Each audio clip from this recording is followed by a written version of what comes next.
तो आज हम बात करने वाले हैं एक न्यू कॉन्सेप्ट की जिसका नेम है डिस्ट्रीब्यूशन ऑफ फॉरेस्ट रिसोर्सेज। तो अभी हम बात करेंगे कि जो इंडिया के फॉरेस्ट रिसोर्सेज हैं उनको कौन मैनेज करता है और कितनी कैटेगरीज में उसको डिवाइड किया गया है। तो इंडिया में पाए जाने वाले जो फॉरेस्ट हैं और जितने भी नेचुरल रिसोर्सेज वाले एरियाज़ हैं उनको मेजरली कंट्रोल एंड ओन किया जाता है इंडिया की गवर्नमेंट, जो कि अपने state level and central level पर वर्क करती हैं। स्टेट एंड सेंट्रल दोनों लेवल्स पर ही फॉरेस्ट डिपार्टमेंट सेटअप किए गए हैं जो इन सभी नेचुरल रिसोर्सेज को, फॉरेस्ट को प्रोटेक्ट करते हैं, कंट्रोल करते हैं। और इसके अलावा ट्रेडिशनली अगर बात की जाए तो बहुत सारी ऐसी लोकल कम्युनिटीज़ हैं जो इन फॉरेस्ट को प्रोटेक्ट करने का काम करती आ रही हैं। पहले क्या था, इनके रोल को नेग्लेक्ट किया जाता था, बट आज की डेट में इन्हें भी बहुत ज़्यादा इम्पॉर्टेंस दी जाती है क्योंकि मेजरली वर्क करते हैं हमारे फॉरेस्ट को, नेचुरल रिसोर्सेज को कंजर्व करने में, उनको प्रोटेक्ट करने में। तो फर्स्ट कैटेगरी आती है फॉरेस्ट की रिजर्व फॉरेस्ट। रिजर्व फॉरेस्ट वो फॉरेस्ट कैटेगरीज हैं जिन्हें ओन्ड एंड मैनेज्ड कौन करता है, गवर्नमेंट करती हैं। स्टेट लेवल पर अलग डिपार्टमेंट बनाए गए हैं, सेंट्रल लेवल पर अलग डिपार्टमेंट बनाए गए हैं और यहाँ पर ह्यूमंस की विदाउट परमिशन एंट्री बिल्कुल बैंड होती है। यहाँ पर आप कोई भी एक्टिविटीज़ विदाउट परमिशन नहीं कर सकते हैं।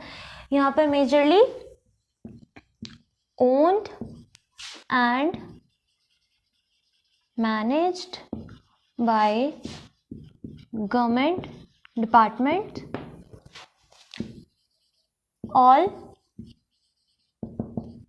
activities are prohibited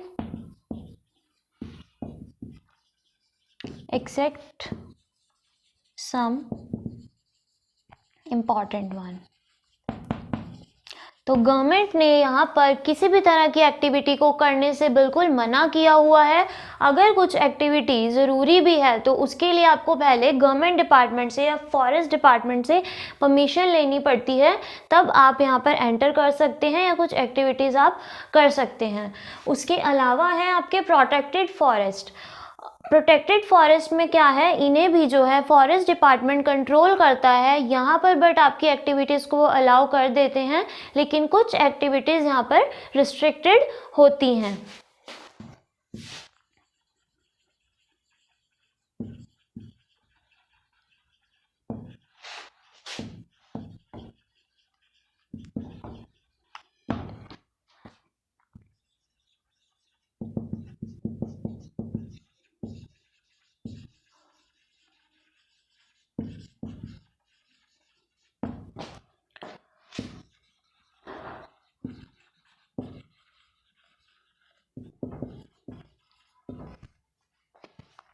तो इसके अंदर क्या है, इन्हें भी forest department manage and control करते हैं।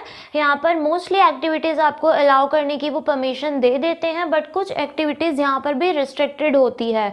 और अगर बात की जाए रिजर्व फॉरेस्ट की, तो जो रिजर्व फॉरेस्ट है वो 55% जो है एरिया, इंडिया का फॉरेस्ट एरिया का 55% कवर करते हैं।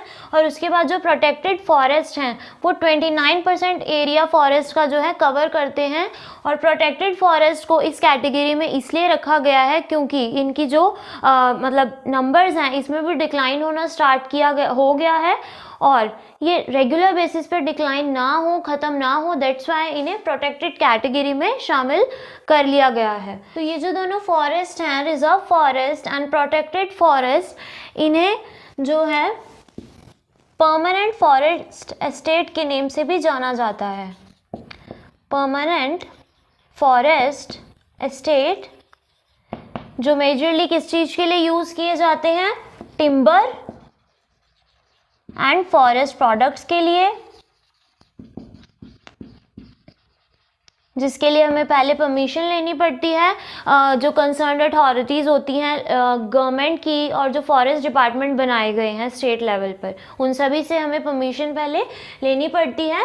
और these are known as the permanent forest estate, जिनसे हमें टिम्बर एंड फॉरेस्ट प्रोडक्ट्स मिलते हैं जो हमारी मैन्युफैक्चरिंग इंडस्ट्रीज फर्दर यूज़ करती हैं फिनिश प्रोडक्ट बनाने के लिए। उसके बाद आते हैं अनक्लास्ड फॉरेस्ट जो कवर करते हैं 16% एरिया। अब अनक्लास्ड फॉरेस्ट क्या है, यहाँ पर जो मेजरली फॉरेस्ट को प्रोटेक्ट करने का काम है वो कौन करती हैं? लोकल कम्युनिटीज़ करती हैं, ट्राइबल पीपल करते हैं। कुछ एरियाज़ ऐसे हैं जहाँ पर गवर्नमेंट का कंट्रोल है, बट मेजरली इन्हें प्रोटेक्ट किया जाता है बाय द लोकल कम्युनिटीज़।